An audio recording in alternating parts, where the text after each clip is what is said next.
What's up, everybody? We are back on the Pivot Lab podcast, and I am excited to be here. I am your gracious host, Chris Marvell, and today we are here to discuss how to get back on track after falling off. And that's not always an easy thing to do, right? It's not easy to just get yourself back on track when things haven't went the way that you thought they would go, or maybe you got distracted by something, or maybe sometimes life hits. Sometimes life just gets in the way, and your focus has been thrown off and you're like, God, I wish that I could get back to the habits and the routine that I had.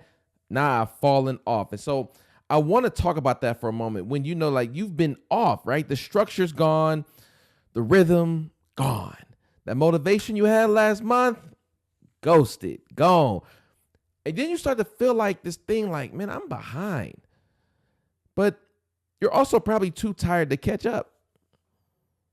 And then that shame starts to whisper in your ear, starts cackling, start talking all crazy, right? See, I knew you wasn't going to stick with it, player. Look at you. Started something that you couldn't finish. Look at you. Starting stuff and can't finish, talking all that stuff, and you ain't even about that life. And it starts whispering in your ear, nah, don't get back up, because if you get back up, they going to know that you quit the first time. They going to know that if you... And it starts talking to you, and then you start believing it. But the thing that you got to understand is this. This is not going to be an episode where I tell you to grind harder. No, not doing it. I refuse. Not doing it. Not telling you to grind harder. This is the episode where I tell you to come home to yourself again. That it's important for you to get back to you, to the thing that you love about you. And the thing that I've realized, the element that I've realized about being an adult is that every comeback does not require a microphone. Whew, God. Every comeback does not require us to be loud. Some of us just need to breathe and move on. Yes, January, you had some New Year's resolutions. Heck, baby, you got New Year's resolutions every year. And this year, you might have got started on a roll. First month, you was at the gym every day. Second month, you was eating better. But then something happened. And suddenly, it's like, dang, I fell off my horse. Now I'm 2 months in. And now you're replaying it over and over. You're talking about how you wish you can get back. You miss your routine. Man, forget that. Don't even talk about it. Why not just move on? Because the worst thing you can do is to keep pressing rewind, play. Rewind, play, trying to figure out where you messed up. But how many of you know that when you press rewind and then play again and rewind and play, that you never get to hear how awesome the rest of the song is? Sometimes you got to just listen to the rest of the song so you can realize, man, the only thing I was listening to in the beginning was cool, but man, the way that song ended and closed, amazing. And had I kept only listening to that part, I never would have heard it. That's some of us, right? So here's how we are going to get ourselves back on track after falling off. Part and step number 1, how to restart without shame. Because the truth of the matter is, you didn't fail, you paused. That's different. And you really don't owe anybody an apology for needing to rest. I had this year, I was working out feverishly. Y'all see me, right? I'm still all right. I'm still all right now. We ain't gonna lie. We ain't gonna lie now. I'm still okay. Okay. I can still put up 275 on the bench a couple times. I could still curl 100. Let's not get it twisted. But last year I was in the best shape of my life. And this year I had some contracts that have interrupted my routine, my schedule. My son started a new school. And so that routine got threw off. I was going to the gym 4 or 5 days a week. And now this new routine, I haven't really caught it all the way. But I remember just sitting there feeling like, man, I'm mad that I've lost some of my muscle mass. I'm not as strong as I was last year. I grieved that a little bit, not like boohoo tears, but just the fact that I remember looking like a certain photo in my photo library. And at some point it's like, okay, you talked about it. Got it. Now, what did you about to do? Okay, you done told 3 people about it. Okay, now what, bro? Nobody wants to keep hearing about that. And so it's time for me to move on. And so I really do believe that some of us think that you have to suffer more to restart. And that's just not the case. I don't like you don't need more punishment. I didn't need to punish myself more and to criticize myself. No, I needed to put together a plan that wasn't going to continue to gaslight my nervous system. That wasn't going to try to make me feel bad so that I could wake up. That's not it. I needed to start realizing that all I had to do was take some action. Because if you can't shame yourself into feeling better, you can't do that. You can't shame yourself into, like, a lot of y'all eat something and you're like, oh my God, I'm dieting, and I want to make sure. And then you feel bad about what you ate. And then you feel so bad that like you just feel, terrible about yourself. And it's like, yeah, but that's not about to change your behavior about why you wanted that extra cookie. That's not it. That's not about to change that behavior. It's something else. But you're so focused on the behavior, the outcome of the behavior, the outcome of the choice, that you're so like, "Oh, I just feel so bad. I feel so negative that I did that. I don't know why I hung around those people. I don't know why I did that one thing. Like, I don't know why I did that."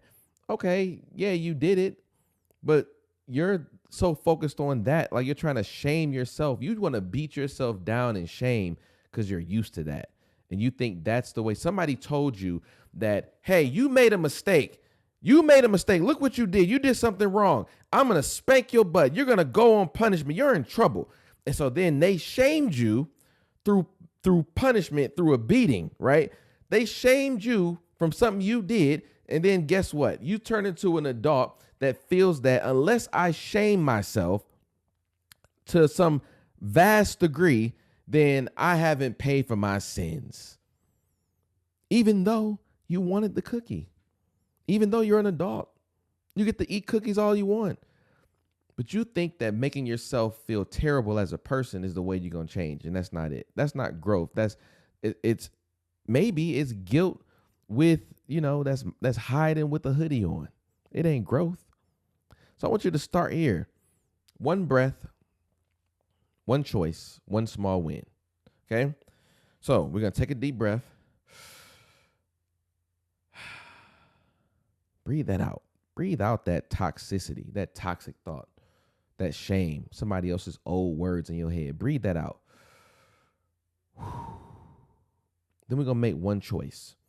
The choice that you get to make as an adult. Make one. What's that choice? What does it look like? By Friday, I'm going to the gym. Now, that is up to you to hold yourself to that. That ain't nobody else's job, period. You got to get yourself up to the gym, all right? Make one choice. I'm going to eat clean on Monday, Wednesday, and Friday. That's a choice. I get to make that choice. I'm going to fast until 12 o'clock. I'm going to pay my bills when I get paid. I'm going to make that phone call to that business. I'm making a choice. Then you're going to celebrate one small win. I don't care how small it is. This is how you change behavior. This is how you build habits. Choices, celebrating small wins. Choices, celebrate the small win. Guess what? You start to reinforce the idea that when making good choices for myself, and then I win. And I want to repeat that cycle because you don't need a comeback story. You just need habits. You don't need a comeback story for IG. You need peace for real life. You don't need a comeback story. You need peace in your real life. Forget IG. Forget the carousel and the real. No, you need a real life that's winning. You need a real life that's winning. All right. Part 2, what not to do on day 1. Okay. Now, what are we doing once we're ready and prepared? This is what not to do on day 1. I want to talk about what are we not doing. Let's be very clear. Number 1, you are not about to change your life in one night. Stop. That's what overwhelms you. And it's honestly what makes people quit is that you think you got to do something completely and totally different to make yourself feel better. Also, don't promise what you know you don't have the bandwidth to actually carry out. Oh, I'm about to lose 50 pounds. Oh man, I'm about to go back to school and get my doctorate. You don't even have a bachelor's, player. Oh man, I'm about to gain 50 pounds of muscle, bro. I'm about to get in that gym. Okay, but you haven't lifted consistently a day in your life. Don't make promises that you don't have the bandwidth for. And then also don't try to make up for lost time. Make time that works for who you are today. Oh, can I tell you something else? Stop telling people what you're gonna do.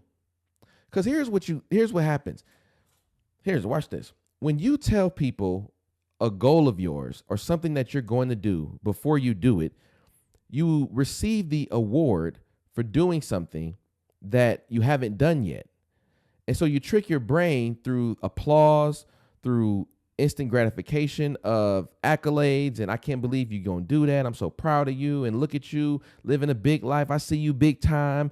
Oh, watch you. You about to do it, girl. And you get a lot of those. And that feels like pats on the back. And that starts to feel really good. The problem is you haven't taken any action.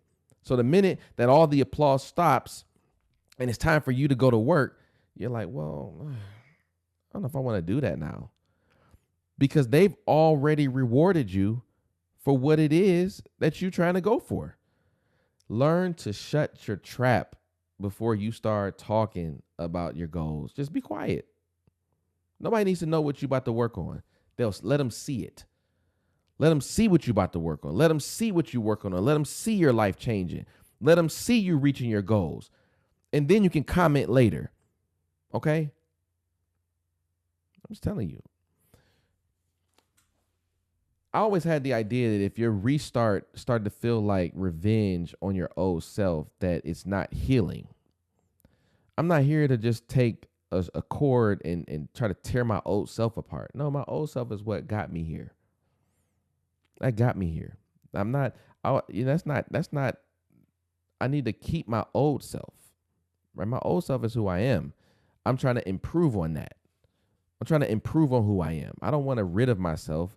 No, right now I'm in a little bit of a lull. I made a couple mistakes. I dropped the ball in some areas, right? I don't have the continuity I need. I don't have the good habits, but I still need me. I still got to take me with me. All right. So now, here's what we got to do. We got to keep the plans small. We got to keep the plans honest. We got to keep it moving. And we're going to keep ourselves with us the whole way. Because I want to look back and be like, man, I didn't just switch up all on myself. I'm still Chris. I'm still me. Like when I was going to the gym, the reason that I didn't drop my business because I need to go to the gym, I didn't get rid of my family time because I need to go to the gym. No, I need all those things. Yes, my life has changed a little bit and I got more business. I'm making more money, but I also still got to be dad. I still got to keep myself in shape. So I'm not trying to be like, yo, it's all or nothing, man. Forget the kids. I got to get back in shape. It's not all or nothing, y'all. I'm not eating with y'all pizza stuff. No, it's not, we not spending no money no more. No, it's not just that. It is, I need to also blend in more of these good habits.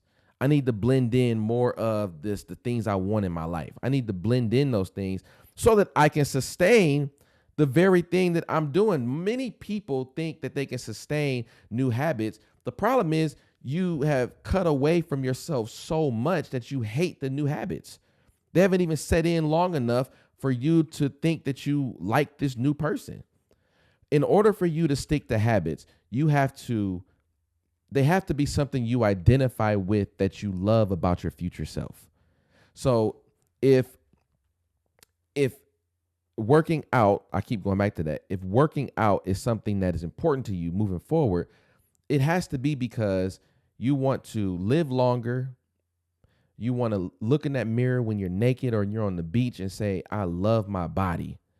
You want to get rid of some fat. Maybe you want to tone up, but it has to be something attached to you, because if it's attached to anybody else or it's so strikingly different from your life, you're not going to be able to sustain it.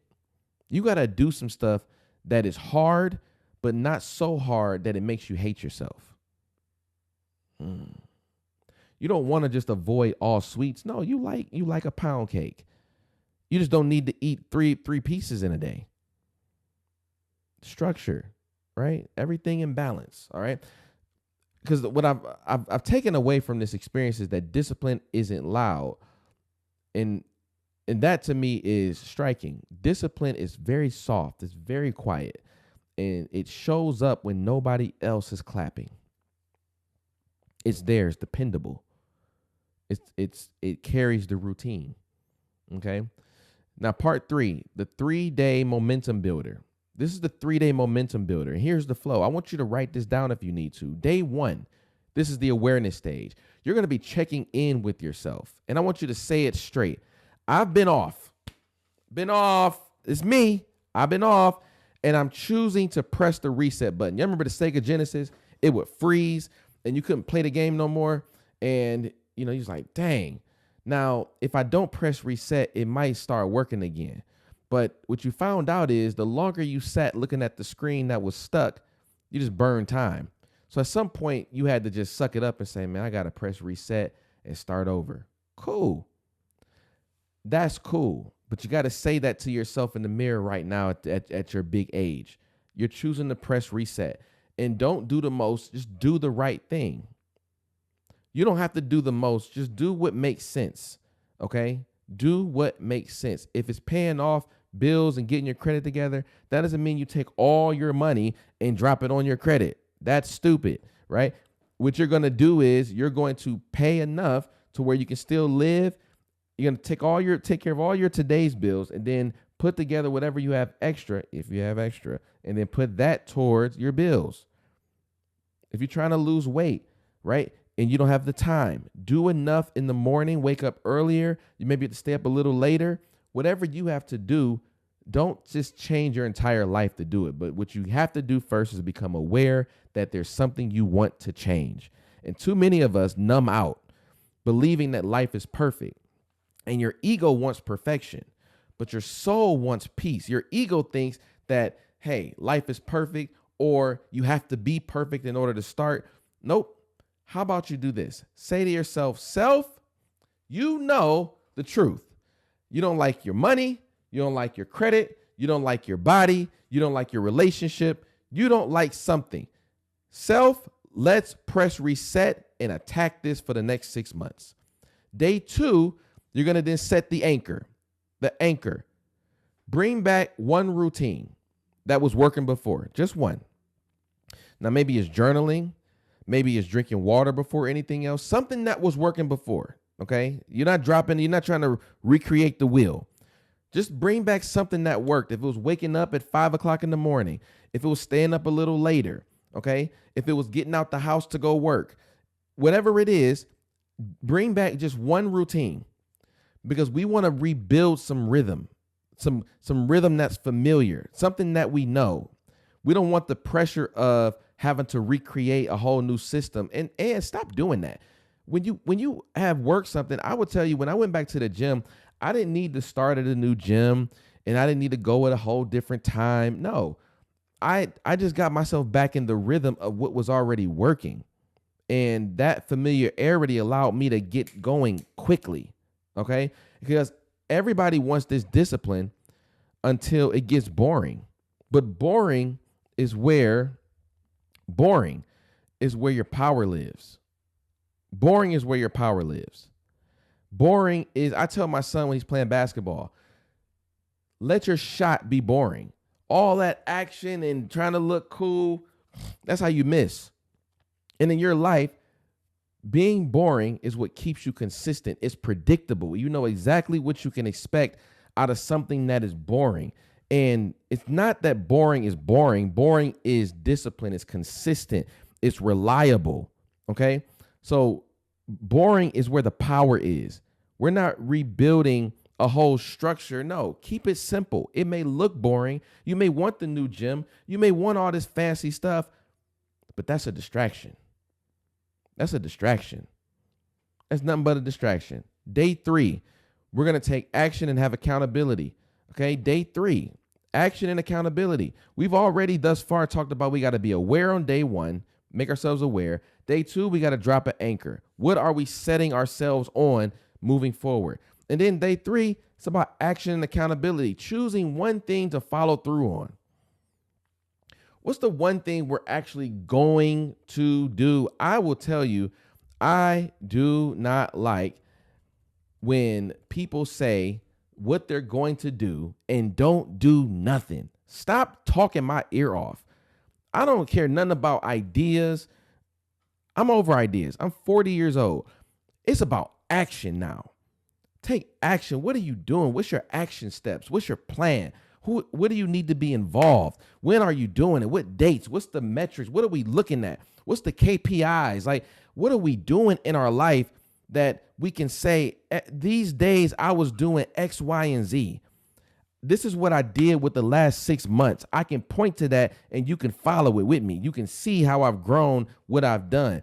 What is one thing? I didn't even say 6 months. What's one thing that you are going to follow through on? Just one. And also call somebody and involve them in it. Tell them, hey, listen, I'm going to bet you $100, whatever your bank account can a threshold. 100 might not be nothing for you. I'm going to bet you $500 that I'm going to work out 4 days a week. And if I don't, you keep the money. And I'm going to show you a printout of every time I went to the gym. Cool? Call somebody. Involve somebody else. You want accountability. It could be your spouse. You want somebody to know what you're working on. So then that way it's like, oh, did you go today? Hey, how's the meal planning going? Oh, great. Hey, did you pay off some of the things you want to pay? What's your credit score now? That's dope, bro. Proud of you, man. Keep going. Show up. Show up for yourself. Show up messy. Show up unsure. Show up unmotivated. It's not going to be perfect, but what you have to do is be consistent in taking action and be consistent with allowing yourself to be accountable. Because consistency often looks tired, but is locked in. Consistency often looks beat up, but is locked in. We got to be consistent. So I want you to take a breath. You're not behind. You're human. You're not starting over. You're starting again. And that's power. You know how much power it takes to start over? Here you are. You went through something changed in your life. You got sick. You had a setback. You're grieving something, right? You had to change jobs. You had to move. You lost some money. You lost a contract. Things changed. And here you are. You didn't quit, baby. You kept going. You didn't start over. You're starting again. That is your power. And a soft restart is still a win. Stop trying to prove your comeback to people who never showed up when you was breaking down. You don't owe the world this dramatic bounce back. You owe yourself peace, structure, and truth. And so today is day one. It's quiet, it's steady, and it's going to be solid. It's going to be boring, but that's what you need. And if nobody told you this today, I'm proud of you for choosing yourself again, because you didn't have to, but you did it anyway. This is the Pivot Lab podcast. Make sure that you tapping in. Hey, have you joined the Pivot Lab? The Pivot Lab is a community that is amazing. It allows people like you, entrepreneurs, business owners, people who are thriving in their careers, but they know that there's more to their life. They know that they need accountability. They need help with their mindset. They need help pushing themselves past their point of comfort. Things have been the same too long. Maybe your relationship is stuck. You're stuck in your job. You went and got all this education, but you don't know what to do next, Chris. I am telling you that the Pivot Lab community is the place you want to be. And you can get in with a 7-day, no frills, no nothing trial. Okay? Join our community. I'm just telling you, this is the place you want to be. All right. You get calls just like this with power, accountability, all the tools that you need, the frameworks that are going to drive you to a new place. I'm happy that you joined me, and I cannot wait to see you. Take care.